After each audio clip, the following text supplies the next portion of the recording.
হে everyone, আমি তৃষা। আর তোমরা সবাই জানো আমি ঘুরতে গিয়েছিলাম মৌসুমী আইল্যান্ড। আর সেখানে গিয়ে অনেক মজা, অনেক গল্প, অনেক আড্ডা আর খাওয়া দাওয়া তো হয়েই ছিল। বিশাল মজা করেছি।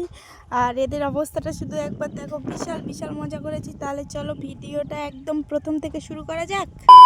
তোমরা আমার মুখের অবস্থা দেখেই বুঝে গেছো যে আমি ঘুম থেকে উঠেছি। আর যেদিন আমরা যাই সেদিন ঘুম থেকে উঠেছিলাম প্রায় 4টে, 4:30 নাগাদ। আমরা ঘুম থেকে উঠে মুখ টুক ধুয়ে রেডি হয়ে আমরা সবাই মিলে বেরিয়ে পড়েছিলাম। আর এই অবস্থাটা বেকার, তাই দেখো আমি একদম রেডি হয়ে চলে এলাম। আর তারপর বাবা মা সবাইকে বলে আমরা বেরিয়ে পড়েছিলাম। এই যে একদম বাইরে অন্ধকার, তোমরা দেখতেই পাচ্ছ। আর আমরা গেছিলাম 4 জন, আমি, ভাই, 2টো ভাই আর আমার বর। আর এই যে এরা 3 মূর্তি হাঁটতে হাঁটতে যাচ্ছে আর আমি পিছন পিছন যাচ্ছি। আর আমাদের স্টেশনে যেতে যেতে প্রায় অনেকটা সকাল হয়ে গেছিলো, তোমরা দেখেই বুঝতে পারছো। একদম অন্ধকারে বেরিয়ে পড়েছিলাম আমরা। স্টেশনে পৌঁছে গেছিলাম আমরা, এই যে স্টেশনে আমাদের। তারপরে কিছুক্ষণ আমরা স্টেশনে ওয়েট করার পরে ট্রেনটা চলে এলো আর আমরা সবাই ট্রেনে করে চলে এলাম। তারপর সোনারপুর চলে এলাম আমরা। এই যে আমরা চলে এসেছি সোনারপুর স্টেশনে আর আমরা সবাই এই যে বসে আছি এখন। তারপরে কিছুক্ষণ নয়, প্রায় 1 ঘন্টা মতো আর এই যে এখন আমরা ট্রেনে উঠে গেছি, সবাই মিলে যে যার সিটে বসে পড়লাম। কিন্তু আমাদের কপালটা তো অতটাও ভালো ছিল না।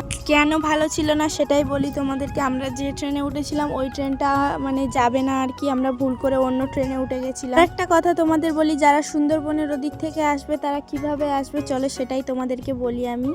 যারা সুন্দরবনের ওই দিক থেকে আসবে তারা প্রথমে শিয়ালদা লোকাল ট্রেন ধরতে হবে আমাদের ক্যানিং স্টেশন থেকে। তারপরে সোনারপুর চলে আসতে হবে। কেউ সোনারপুর থেকেও যেতে পারো, শিয়ালদা থেকেও যেতে পারো।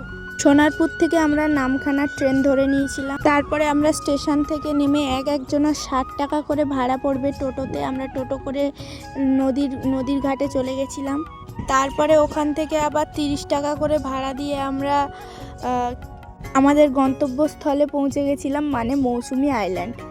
আর আমরা অনেক সকালবেলা বেরিয়েছিলাম, ওর জন্য ট্রেনে প্রচণ্ড ভিড় ছিল আমাদের স্টেশন থেকে। মানে আমরা যে স্টেশন থেকে গিয়েছিলাম সেই স্টেশনে তো ট্রেনে উঠতেই পারছিলাম না, প্রচণ্ড ভিড় ছিল। তারপরে আবার সোনারপুরে আসার পরে সোনারপুর স্টেশন থেকে আমরা উঠেছিলাম ট্রেনে, তখনও প্রচণ্ড ভিড় ছিল। কারণ সকালবেলা সব কাজে যায় আর কি, ওই জন্য প্রচণ্ড ভিড় ছিল। আর তোমরা তো আমার মুখের অবস্থাটা দেখে বুঝতেই পেরেছো ট্রেনে কতটা পরিমাণ হাওয়া হচ্ছিল, মানে এত পরিমাণ হাওয়া হচ্ছিল কি বলবো, ধারণার বাইরে। আর এই যে টোটোয় করে যাচ্ছিলাম, এত সুন্দর চারপাশটা, ব্রিজটা, এই ব্রিজের এখানে অনেকে ভিডিও বানায়, আমি দেখেছি। চারিদিকে নদীটাও কত সুন্দর লাগছিল দেখতে। আর এই যে আমি তোমাদেরকে বললাম একটা নদী পার হতে হবে, তার জন্য আমরা টোটো থেকে নেমে নদীর ঘাটে চলে এসেছি। আর আমাদের একজনের খরচ পড়েছিল টোটাল 1500 টাকা করে। আমরা 4 জন গিয়েছিলাম। তোমরা এবার কমেন্টে বলো তো আমাদের টোটাল কত টাকা খরচ হয়েছিল 4 জনের। এই মৌসুমী আইল্যান্ডের কথাটা শুনলে সবাই ভাবে যে অনেকটা দূরে, কিন্তু মোটেও না। সোনারপুর থেকে আমাদের ট্রেনে থাকতে হবে প্রায় 1.5-2 ঘন্টা মতো, প্রায় আমাদের ট্রেনে থাকতে হবে। আর এই যে নদীটা পার হওয়ার সময় প্রচণ্ড ঢেউ হচ্ছিল আর ভালোও লাগছিল। অনেক দিন পরে নৌকাতে উঠেছি। নৌকাতে উঠে আমরা আবারও একটা টোটো নিয়ে নিয়েছিলাম। এই যে এখানে টোটো স্ট্যান্ড থেকে টোটো ছেড়েছে, কতগুলো টোটো যাচ্ছে দেখেছো। শুধু আমরা যেদিন যাই সেদিন শুধু আমরা না, অনেকেই গিয়েছিল। ওই যে সামনে টোটোগুলো তোমরা দেখতেই পেলে। আর এই যে রাস্তা ধরে এরকম একটা ঢালাই রাস্তা পড়বে, এই ঢালাই রাস্তা ধরে চলে যেতে হবে। আর যাওয়ার সময় তো খুব মজা করেছিলাম, অনেক গল্প, অনেক আড্ডা, সবাই মিলে অনেক মজা করেছিলাম। আর একটা জিনিস, এই যে এই বাড়িটা আমার এত ভালো লেগেছে, এই কালারটা বাড়িটার খুবই সুন্দর। আমি এটাই ভাবছিলাম যে তোমরা যদি আমাকে সাপোর্ট করো, আমার পাশে থাকো, তাহলে আমিও এরকম একটা বাড়ি বানাতে পারবো। আর এই যে আমরা টোটো থেকে এখন নেমে গেছি। আর এই রাস্তাটা ধরে 5 মিনিট মতো হাঁটলে আমরা মৌসুমী আইল্যান্ডের, মানে নদীর ধারে, একদম নদী না সমুদ্রের কাছে আমরা পৌঁছে যাব।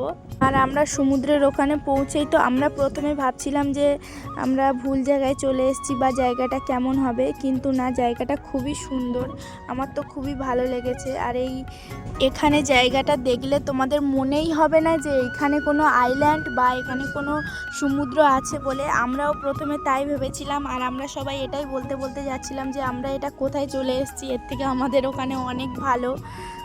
কিন্তু সেটা না। তারপরে আমরা যখন মানে সমুদ্রের পাড়ে যাই, এত সুন্দর লাগছিল তোমাদেরকে কি বলবো। মানে আমি তো ভাবতেই পারিনি যে এত সুন্দর, মানে মনে হচ্ছিল যেন পুরো দীঘায় চলে এসেছি। আর খুব সুন্দর লাগছিল দেখতে চারপাশটা, তোমরা শুধু একবার দেখো আর কি পরিমাণে ঢেউ হচ্ছিল, মানে খুব খুব ভালো লাগছিল, খুব ভালো লাগছিল।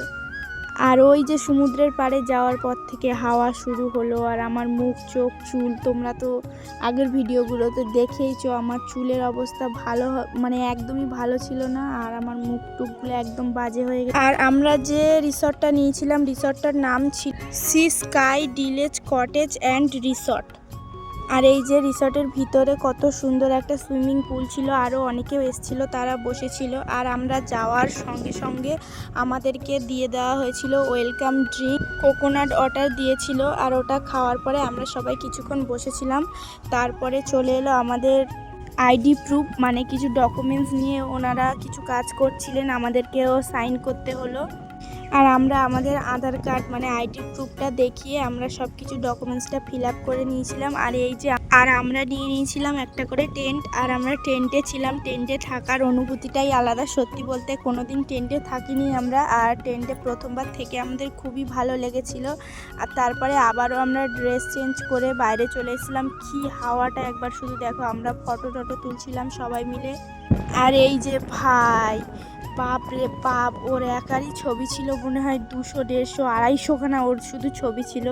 বাইরে এসছি আর একটু এনজয় করবো না তাই কোনোদিন হয়, তার জন্য আমরা সবাই মিলে একটু করে বিয়ার খেয়ে নিলাম। আর তারপরেই চলে এসেছিলাম সমুদ্রের পাড়ে। আর এর ছুটটা শুধু একবার দেখো তোমরা, মানে বিশাল মজা করছিলাম। প্রথম তো কেউ জলে নামবে না বলছিল, কিন্তু তারপরে আর কেউ আটকে রাখতে পারিনি নিজেদেরকে, সবাই মিলে জলে নেমে পড়েছিলাম।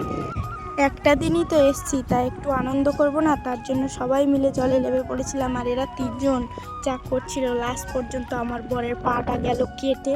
দুঃখের বিষয়, আমরা বেশিক্ষণ থাকতে পারিনি ওখানে। তারপরে সবাই মিলে চলে এলাম আমরা আবার রিসর্টে এসে তারপরে আমরা চেঞ্জ করে ফ্রেশ হয়ে নিলাম, নিয়ে এই যে লাঞ্চ করতে বসে পড়েছি আমরা সবাই মিলে। আর লাঞ্চে ছিল স্যালাডে ছিল লঙ্কা, পেঁয়াজ, লেবু, গাজর, শসা, আলু ভাজা, ডাল, বাঁধাকপি, চিংড়ি মাছের তরকারি, পমফ্রেট মাছের ঝাল, চিংড়ি মাছের মালাইকারি, চাটনি, পাঁপড়। এটাই ছিল দুপুরের লাঞ্চ। আর সন্ধ্যাবেলা যখন সূর্যটা অস্ত যায় কি সুন্দর লাগছিল দেখতে। সন্ধ্যার দিকে আমরাও একটু হাঁটতে বেরিয়েছিলাম, চারিদিকটা দেখছিলাম হেঁটে হেঁটে, কত সুন্দর লাগে দেখতে। আর সত্যিই খুব সুন্দর লাগছিল।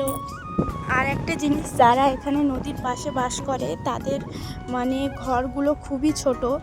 আর আমরা সবাই এটাই ভাবছিলাম যে জোরে ঝড় আসলে এরা কি করে। যাই হোক, ওখানকার মানুষরা অনেক কষ্টে জীবনযাপন করে মাছ ধরে। আর তারপরে আবার সন্ধ্যাবেলা আমরা রিসর্টে ফিরে এসেছিলাম। আর এই যে সন্ধ্যাবেলা এখানে হবে চিকেন বারবিকিউ, তার জন্য এখানে আগুন ধরিয়ে দেওয়া হয়েছে। আর সন্ধ্যাবেলার ভিউটা একদম খুব সুন্দর ছিল, চারিদিকে লাইট জ্বলছিল, বাইরে সমুদ্রটাও খুব সুন্দর লাগছিল দেখতে। প্রচণ্ড কথা বলছি আমি, তার থেকে বরঞ্চ তোমাদের সন্ধ্যাবেলা সমুদ্রটা একবার দেখিয়ে নিয়ে আসি। আর বাইরের ভিউটা একবার শুধু দেখো, কত সুন্দর লাগছিল দেখতে। আর একটা কথা আমি বলতে ভুলেই গেছি, ভিতরে বক্সের ব্যবস্থাও ছিল, সবাই অনেক নাচানাচি করছিল, মজা করছিল। দুর্ভাগ্যবশত আমি নাচতে পারিনি, কারণ ওখানে আমাদের টিমের মধ্যে আমি একাই মেয়ে ছিলাম, আর কেউ ছিল না। আর আমার সব ভাইরা ছিল, আমার বর ছিল, ওদের সঙ্গে তো সেরকম আর মজা করাই যায় না আর কি। যাই হোক, দুঃখ মন নিয়ে আমরা সন্ধ্যাবেলা করে নিচ্ছিলাম। এখানে টিফিন দিয়ে দিয়েছিল পেঁয়াজি, মুড়ি আর চা। আর চাটা সত্যি এত সুন্দর খেতে ছিল, কি বলবো, এরকম চা আমি কোনোদিন খাইনি। মানে চাটা আমার সত্যিই খুব ভালো লেগেছিল খেতে। আর তারপরে আবারও কিছুক্ষণ বসে থাকার পরে এই যে চিকেন বারবিকিউ হচ্ছে এখানে, আমাদেরকেও দিয়ে দিয়েছিল চিকেন বারবিকিউ। এই যে বাচ্চাগুলো এখানে নাচছিল, আর বড়রাও নাচছিল, তখন ভিডিওটা করা হয়নি। এরাই দুজনেই নাচছিল, বক্সে গান চলছিল, আমরা দেখছিলাম বসে বসে। তারপরে আমরা কিছুক্ষণ বসে থাকার পরে আমাদেরকে দিয়ে দেওয়া হয়েছিল চিকেন বারবিকিউ। এই যে দেখো, মানে এটাও টেস্টি খেতে ছিল, খুবই সুন্দর ছিল, কিন্তু আমার প্রচণ্ড ঝাল লাগে। তারপর সবাই গপ করে খেয়ে নিলাম চিকেন বারবিকিউটা। সবাই তো কামড়াকামড়ি করছিল, আর এরা যাদের সঙ্গে আমি গিয়েছিলাম কি বলবো। আর আমি একটা না খেতে আমার সবগুলোই খেয়ে নিল আর কি। তারপরে যাই হোক কিছুক্ষণ বাইরে ঘোরার পরে আমরা 10টার দিকে ডিনার করে নিয়েছিলাম। আর ডিনারে ছিল আলু ভাজা, ডাল ছিল, ডাল নিইনি, আর চিকেন ছিল। তারপরে খেয়ে আমরা টেন্টের মধ্যে চলে এসেছিলাম শোয়ার জন্য। তাই ভাবলাম যে শোয়ার আগে একটা ভিডিও বানিয়ে নিই। আর ভিডিওতে মুখটা দেখো কেমন লাগছে, লাল পুরো একদম। আর তারপরে তো সকালবেলা আমরা আবারও একটু সমুদ্রের কাছে চলে এসেছিলাম। আর এসে আমরা ভিডিও ফটো তুলে নিয়েছিলাম। তারপরে আমাদেরকে ডেকেছিল, আবারও আমরা টিফিন করে নিলাম। আর টিফিনে ছিল লুচি, আলুর তরকারি, ডিম আর মিষ্টি। তারপর একজন লুচি খাবে না, ওর জন্য মুড়ি নিয়ে নিয়েছিল। আর খাওয়া দাওয়া কমপ্লিট করে পেমেন্ট করে আমরা বাড়ি যাওয়ার জন্য বেরিয়ে পড়েছিলাম। আর আমার মুখের অবস্থা একদম বেকার লাগছে। ভিডিওটা এই পর্যন্ত ভালো লাগলে লাইক, কমেন্ট, শেয়ার, ফলো করে পাশে থেকে বাই, টাটা।